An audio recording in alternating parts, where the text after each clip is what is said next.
3, 2, 1, 0. Action. Ignition sequence starts. Wanna Geeks.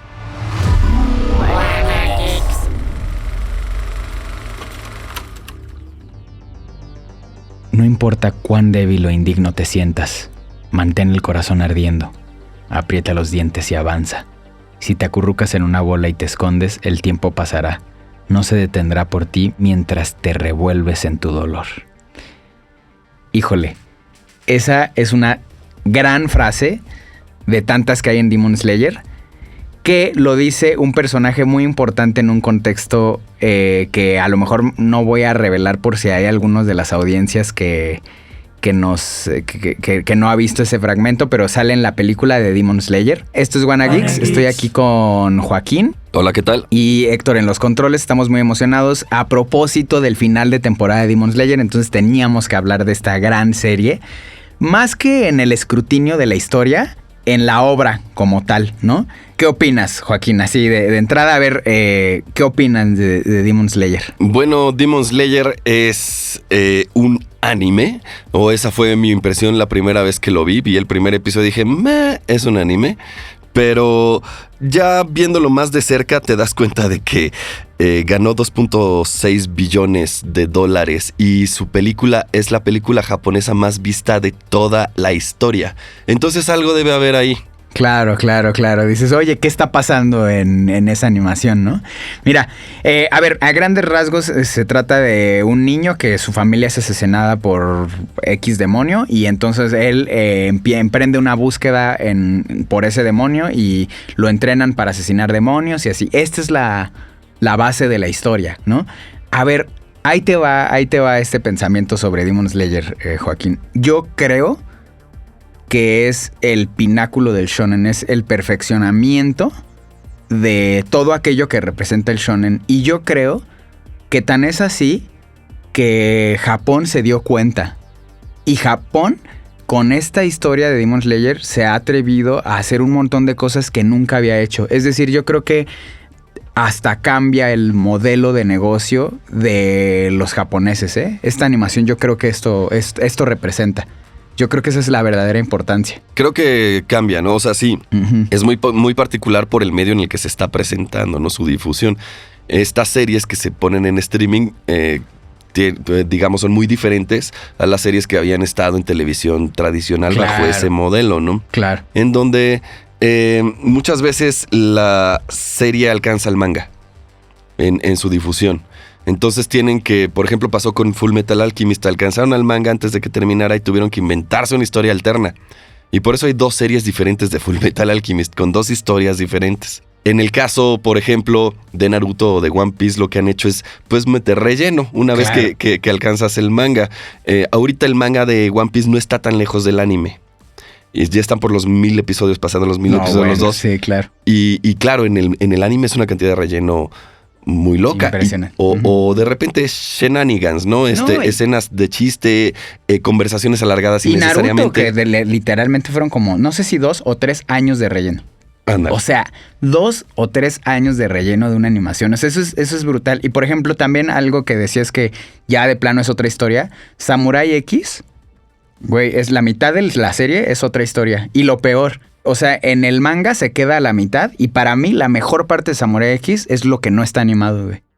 O sea, es justo y es lo que pasa, ¿no? Ahora, van a retomar Samurai X. Yo también creo que es una planeación de los estudios de decir, mira, lo saco en 10 años, recobro como a estas audiencias adultas, también a las jóvenes, saco ese pedazo que nunca fue expuesto, sale el manga de nuevo a la venta. Como esto, como una idea de negocio muy completa, pero ahí te va. ¿Por qué digo yo que, o sea, desde la creación misma de Demon Slayer, yo creo que es la perfección por esto?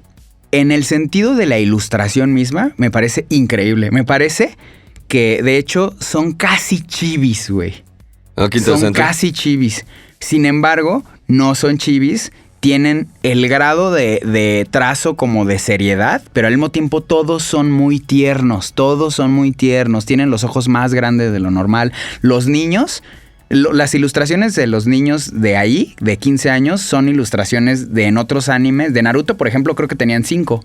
O sea, Naruto tiene como 6, 7 años en Naruto y se ve igual de grande que los personajes protagonistas acá en Demon Slayer, ¿no? Ok. Que Tanjiro, por ejemplo. Entonces, creo que en la ilustración es el entendimiento de los japoneses de qué es lo que le gusta al medio internacional de ellos. Ese en ese sentido. En el otro, en las peleas, güey. O sea, las peleas son... No mames la animación, cabrón. No mames la animación. También creo que este autor tiene identificado perfectamente qué le gusta al mercado internacional de ellos y lo refuerza. Y aparte, condensa de forma brutal la empatía que tú sientes hacia al que estás, hacia el asesinado. Es decir, por ejemplo, para poner en contexto, ¿no? Yo creo que Samurai X esto lo hacía bien, pero haz de cuenta que las peleas duraban 3 capítulos, ¿no? Ujú. En la que 2 capítulos hablaban sobre la vida del asesinado, pues, o del enemigo, y uno era ya la pelea, ¿no? Y este hombre, en 3 flashazos, hace que te encantes de aquel que derrotó. Entonces, me parece que es la condensación perfecta. O sea, por eso digo que Kimetsu no Yaiba, eso representa. Y ni siquiera pierde tanto tiempo, va al grano, pum, pum, pum, pum, pum, maté a este. Sabe que a la gente nos encantan las peleas, es échatela ahí. Las frases significativas y trascendentales las avientan entre combates. O sea, eso, de verdad creo eso es la ilustración, la historia, que es sencilla, pero profunda hasta donde puede con la sencillez que tiene, que creo que es muy profunda para lo sencilla que es. También, otra que también nos tiene identificado, le sabe que nos gusta ese humor, ese humorcito así japonés, sabe. Ahora, ahí muy en lo particular creo que hay momentos en donde se pasa. Es decir, yo creo, ahí hubo momentos donde dije, híjole, güey, yo creo que esto sí no le va a gustar. A mí me estaba desesperando este nivel de humor japonés, de muchos gritos, de que alguien está todo asustado. Dije, híjole, yo estoy así... Esto yo no lo soporto. Lo soporté porque ya había visto un montón de capítulos. Entonces dije, güey, sé que la serie es una gran serie, pero esto es insoportable para muchas personas. Y yo que estoy tan acostumbrado, casi era insoportable para mí, ¿no? Entonces, yo creo justo que eso es la grandeza de Demon Slayer, que es el entendimiento perfecto de lo que... del medio y de la categoría en la que están ahondando y así. Ahora, ojo, no se me hace que sea la obra perfecta. O sea, creo que es el shonen en su entendimiento y en su exploración y en su uso y en su magistral. Me parece que es justo todo aquello que nos encanta, ahí está. Pero creo que pierde otras cosas por tratar de ser el shonen perfecto, ¿no? ¿Cuál es tu perspectiva, Joaquín? Fue una intervención brillante, Ricardo. Es bueno, gracias. Excelente, no, gracias a ti. Excelente intervención, excelente análisis. Me parece que le das al clavo en muchas cosas. Pues estoy de acuerdo contigo en una cosa fundamental, que parece que el éxito de esta pieza en particular es que es increíblemente accesible. Es decir, trae, como tú bien dices, todo lo del shonen, pero como que más fácil de digerir. Y además... trae otras cosas nuevas. Ya habíamos hablado de diplomacia cultural, hemos hablado mucho de esto. Es muy, muy japonés. Muy japonés. Entonces, de una forma, con esta historia basada en personajes, te van metiendo mucha cultura japonesa. De entrada te dicen que están en la era Taisho o Daisho, depende de cómo... El protagonista se llama Tanjiro. Tanjiro, exactamente. Es un poco menos japonesa que Naruto, pero Naruto tiene mucho... Ay, no lo sé, güey. Es diría que muy sí. japo. Lo que pasa es que Naruto tiene mucho, ¿cómo le llamábamos? Retrofuturismo.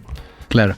Y esta no. Exacto. Tienes Esta razón, no. tienes Esta es razón. 100% retro. Esta está sucediendo en la era Taisho. La era Taisho se caracteriza porque hay un resurgimiento de los valores japoneses que se mezclan con la democracia occidental. Y eso es lo que estamos viendo aquí. Un Japón que está muy ceñido a sus tradiciones shintoístas, las budistas no, y que no está en guerra. La guerra del protagonista no es contra otra facción como si sucedía en Samurai X. Claro. Sino que son los monstruos. ¿Quiénes son estos monstruos? Son, de acuerdo con la mitología japonesa, son Oni. Los Oni se traduce como demonio, pero más concretamente como ogro.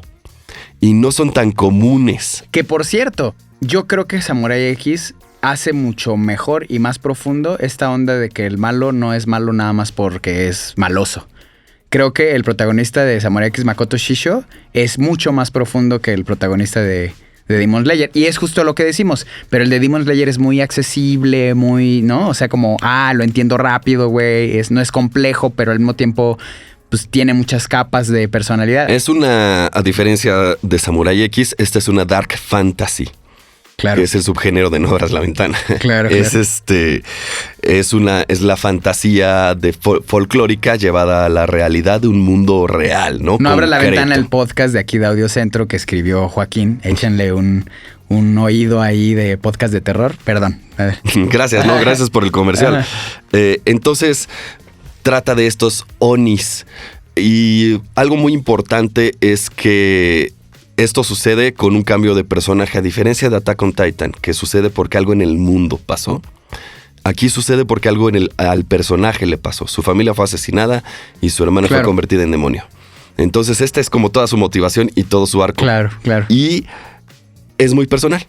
Es increíblemente personal. Empezamos a ver, por ejemplo, en el primer arco. Y te hace, o sea, tú eres eres como la conciencia que está viviendo lo que este niño. Exacto. ¿No? Ajá, y va sintiendo lo que el niño va sintiendo, güey. Sí, tienes razón. Y ahorita voy a una cosa muy interesante que dijiste. Los primeros arcos son el arco de entrenamiento, que le llaman normalmente a esto, y te presenta al personaje, a la situación y más o menos los conflictos a los que se va a enfrentar.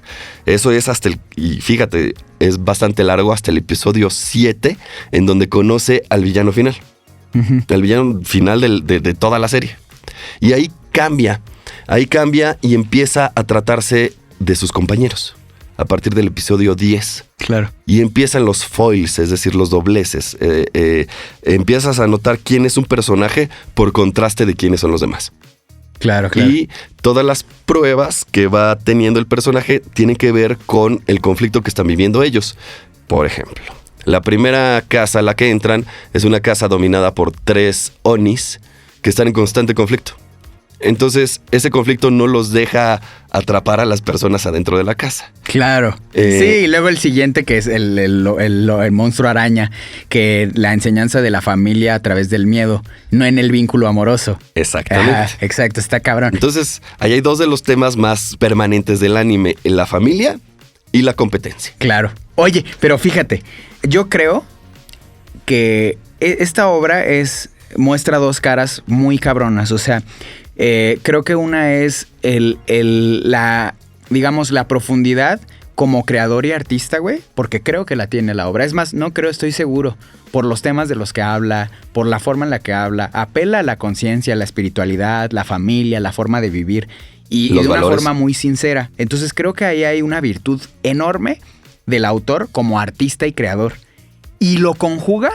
Me parece que hay un estudio y perfeccionamiento de la técnica y la ejecución brillante, güey. O sea, creo que eso es Kimetsu no Yaiba, güey. La sinceridad del artista y la ejecución y el estudio de doctorado, güey. Así. Sí, me parece que la ejecución es muy buena y tú mencionas una cosa bien interesante, que hay cosas que que traen otros animes, por ejemplo, shonen. Por ejemplo, el progreso del protagonista es algo muy clásico en Dragon Ball. Vemos diferentes niveles de Super Saiyajin, uh-huh. o incluso en One Piece vemos diferentes transformaciones del Luffy. En Naruto, que el ojo les va cambiando, ¿no? O sea, exactamente. Aquí no. Aquí él conoce las 10, 11 danzas del agua desde el episodio 3. Ah, claro. Eso está interesante. Sí, tienes razón. Entonces tú no ves ese progreso, no va ligado a una nueva técnica, que normalmente sí. Que fíjate, eso también me parece que es maestría del autor porque va anticipando, güey, mi historia llega hasta aquí. No me vayan a desmadrar. Porque por eso también creo que crea un nuevo modelo de negocio en el que dice, ya no voy a permitir, porque Naruto, se los juro por Dios, que Naruto estaba pensado, así yo sin conocer al artista, yo ya sé que había pensado que iban a ser la mitad de años de lo que duró. Se nota que él había pensado que iba a acabar en un lado y lo hicieron extenderse. ¿Ya sabes? Yo creo que hay un problema ahí, ¿no? O sea, híjole, como escritor te tengo que decir, pasa esas cosas. De repente tienes un mundo y quieres explorar diferentes ideas y diferentes, pero te gana el plot. No, pero come el plot. también creo que también muestra la fuerza de la industria, ¿no? Que le dice, a ver, papacito, sí está chistoso que tú quieras acabarlo aquí, pero a mí me vale madre porque tienes un contrato de tantos años y yo, no, o sea, también eso pasa. Sí, como en cualquier cómic. Sí, como en cualquier industria de lo que sea. Claro. Entonces yo creo que también ahí se blinda Kimetsu no Yaiba de decir, güey, mi historia yo ya planteé que está hasta aquí, güey. Pues dense, ¿no? Y tiene que ver con el streaming. El streaming les permite no meter relleno. Claro. Eso te permite. Y luego también otra cosa, la gran, ¿cómo se puede decir? Apuesta a hacer una película canon. Eso, mira, si existía, era rarísimo en Japón, pero que yo sepa no existía que una película canon. Era como, una misión que si era canon era, pero que no importó, ¿sabes? Que no afectaba. O que no afecta la historia. Y acá es... Y central de toda la historia es el inicio de la temporada. A mí se me ocurre una película de One Piece que no afecta el plot, pero sí te presenta, digamos, un personaje importante para la historia del mundo, ¿no? Y eso es como lo más parecido. Ok, ajá. Pero tienes razón. Kimetsu no Yaiba dice, yo sí, güey. Esta es la historia principal y demuestra y rompe récords y Y luego la ves y tiene una animación que dices, güey, ¿qué onda? O sea, Japón sabía lo que tenía en las manos, güey.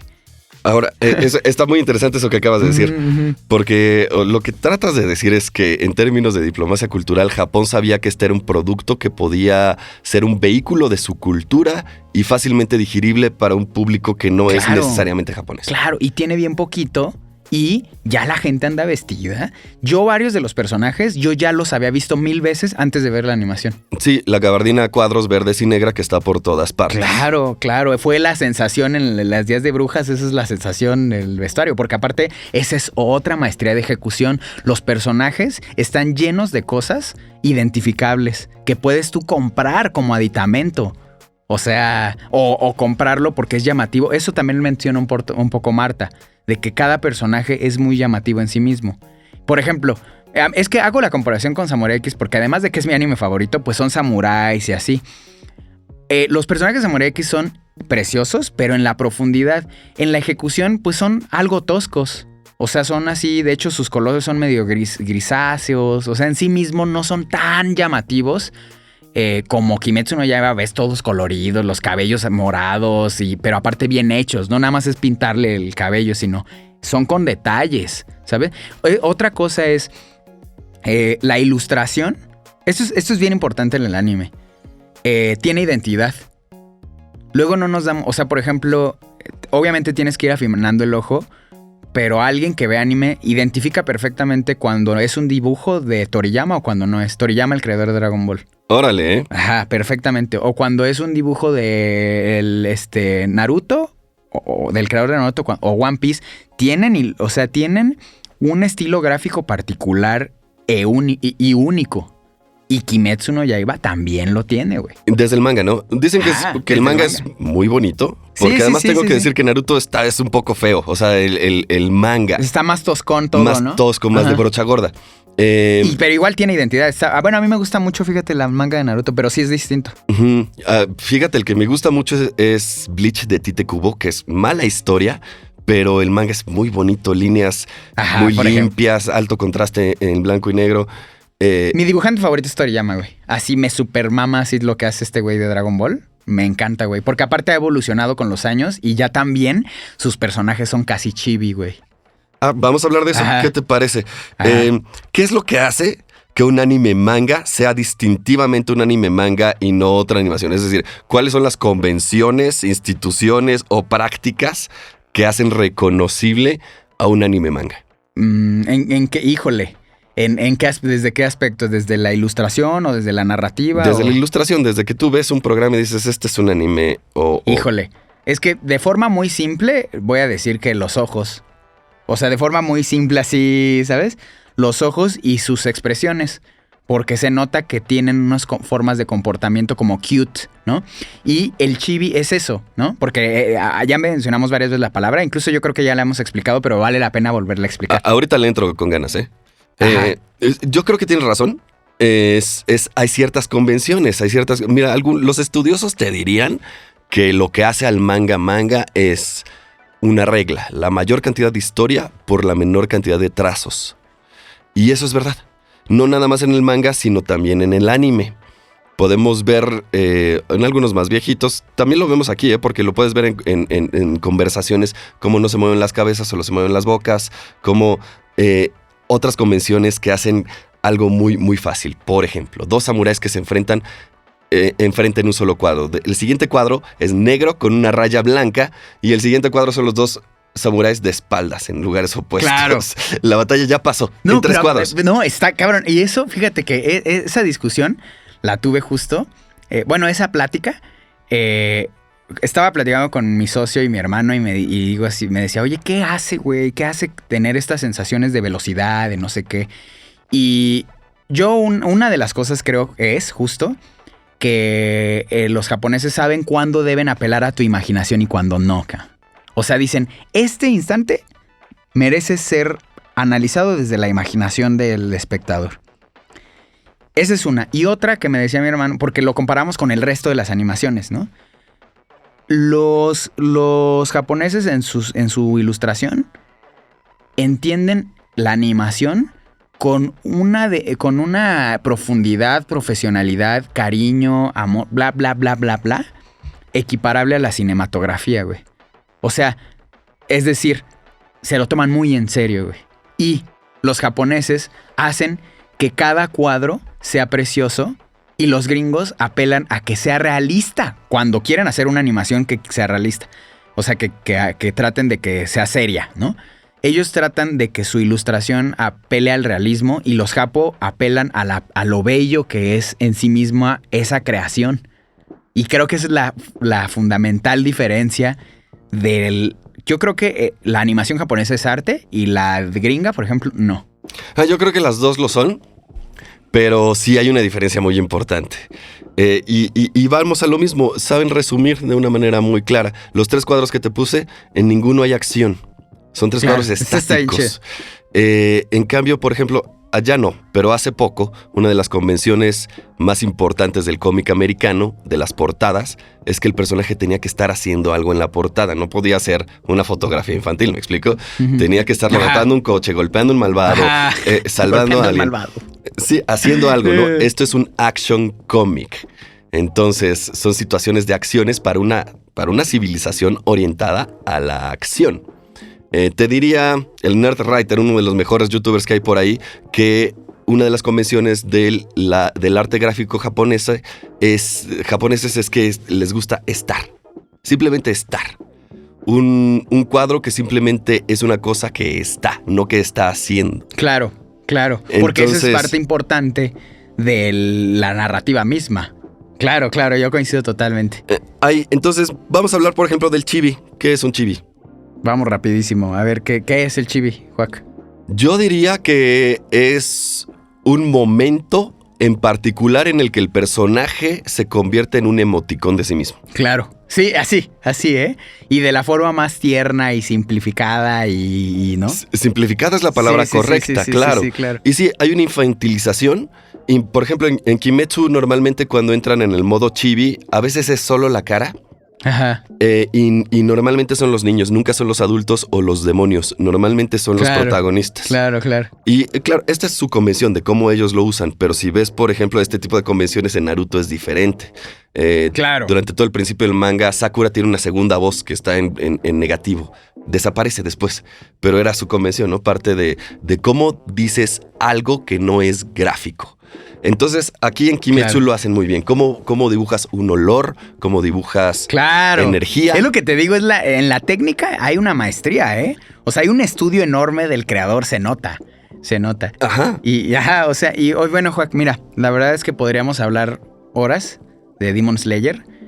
A lo mejor ni siquiera llegando a la historia, ¿eh? Porque la historia me parece bien bonita, me parece significativa, sencilla, ¿sabes? O sea, cualquiera la puede seguir y cualquiera puede ver capas en ella. Pero a ver, voy a aprovechar justo. A ver, Kimetsu no Yaiba llega el juego más reciente al Nintendo Switch. Que por cierto, el juego está bien bonito. Si llegaron a jugar Naruto Ninja Storm, son de ese tipo de... Los juegos son iguales y están bien bonitos. Cualquier amante del anime creo que debería tenerlos. Entonces llega el Switch y esto es anunciado en el último Nintendo Direct. Entonces... ¿Qué vamos a ver en el... ¿Qué noticias, qué juegos viste tú en el Nintendo Direct? Por ejemplo, a mí uno que me llamó mucho la atención, que digo, güey, lo quiero ya, es el de Kirby. O sea, ahí anunciaron Kirby que se ve que es un juegazo. Y bueno, pues vale toda la pena. Creo que a mí me hizo muy feliz este anuncio de Nintendo Direct en mi semana. Sí, porque sobre todo, híjole, Nintendo se ha dedicado en las últimas décadas a la administración de la insatisfacción, en el sentido en el que la consola en realidad no corre la mayoría de los juegos AAA y la mayoría de los juegos que son multiplataformas. Y ya lo habíamos mencionado, dijeron, este es mi mercado y va a ser este. El problema del mercado de los niños es que es muy volátil, no es seguro. Entonces lo que hacen, y ya lo habíamos comentado, Nintendo está sentado sobre un montón de propiedades intelectuales muy caras. Claro. Muy caras, donde la joya de la corona en realidad es Pokémon. Entonces, lo que hicieron con esta convención fue decir, ¿saben qué? No nos vamos a sentar más en nuestras propiedades, vamos a sacarlas y les vamos a hacer utilidad. Claro. Ya no va a ser nada más el Mario Party. Claro. Sino que vamos a empezar a sacar más. El Kirby es un excelente ejemplo. El Kirby está a mí también me interesa, la verdad. Mi videojuego favorito de Nintendo es Smash Brothers. Claro. Entonces, ese ya es un servicio, ya tiene como que un montón de actualizaciones. Compra el nuevo personaje, compra el amiibo y trae como que muchos accesorios alrededor. Pero bueno, creo que está muy bien que Nintendo finalmente decida hacer algo con sus propiedades. Claro. Y a ver si genera un nuevo público, porque en esta guerra de las consolas, en donde todo el mundo parece irse con Sony o con Microsoft o con alguien de los grandes, pues Nintendo está solo. Es una isla como Japón mismo. Y a ver, vale, antes ya de irnos, viene Mario Strikers, que es una franquicia de Mario de fútbol que salió para GameCube y que todo el mundo amó y regresa. Regresa también, hay un juego como al estilo Mario Kart, pero con los personajes de Disney, que también yo creo que... Y es free to play, entonces pues ahí pendientes. También viene... A ver, y esto también se me hace importante. Wii Sports fue muy famoso, fue muy... ¿no? Así... Fue muy relevante cuando salió el Wii y regresa como Switch para el Switch de estos deportes. Es bien divertido. Yo creo que no nos queríamos ir sin tocar estos temitas del Nintendo Direct. Creo que está chido. Creo que a mí me da mucho gusto que Nintendo pues esté fuerte en la industria. Y bueno, también, porque nos hace bien a todos, creo yo. También para Mario Kart vienen así como 50 pistas nuevas. Ah, claro, ¿no? Sí. Hubo un descargue de contenido para Mario Kart, que es una de sus franquicias más fuertes. Sí, y está padre, porque algunos se quejaron, no, ¿por qué uno nuevo? Y digo, bueno, es que no sé si necesitemos uno nuevo si ya tienes 50 pistas más, ¿no? Entonces, bueno, no nos queríamos... Y bueno, justo Demon Slayer también llega ahí entre el repertorio, como dije al inicio. El Nintendo Direct hizo muy felices a muchas personas por todo lo que mostraron. Fíjate, voy a aprovechar a mí me gustaba mucho de Wii, un juego de Dragon Ball. Uh-huh. Y tenías que agarrar los controles de Wii sí, claro, y moverlos para dar decates. Tenías que imitar el Kamehameha para echarlo. Claro. Te veías muy ridículo, pero era divertidísimo. Sí, el Switch es muy divertido. Y bueno, como conclusión final, les voy a decir algo que platicábamos con una compañera de Audiocentro, Valeria, de Tribu Política, escúchenla. Denle una oportunidad al anime, de verdad, porque yo creo que hay una profundidad.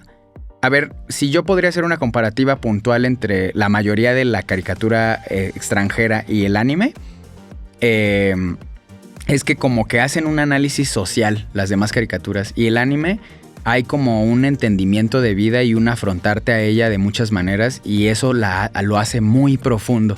Entonces denle chance, y creo que Kimetsu no Yaiba, si no es para ustedes, a lo mejor es para su hermanito o para su hijo, y denle oportunidad de que él tenga contacto con eso, y si no le gusta está bien, pero no se lo nieguen, así diría yo. Muy bien, pues estoy de acuerdo, Ricardo, creo que hay que darle una oportunidad, no debemos simplemente negarnos algo porque viene en formato caricatura.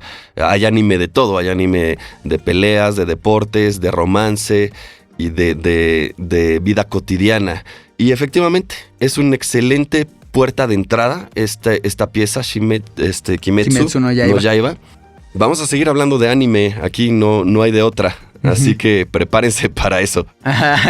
No hay escapatoria. Pues bueno, muchísimas gracias por habernos acompañado. Gracias, Héctor, en los controles. Joaquín, como siempre. Yo les agradezco a todos, a la audiencia. Por eso estamos aquí y hasta la próxima.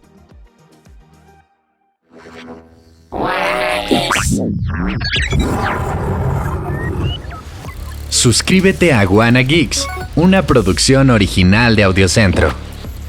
Con la participación de Ricardo Yaguaca y Joaquín Ortega. Edición: Héctor Mondragón. Producción: Javier Martret. Dirección general: Luisa Cantú. Audiocentro.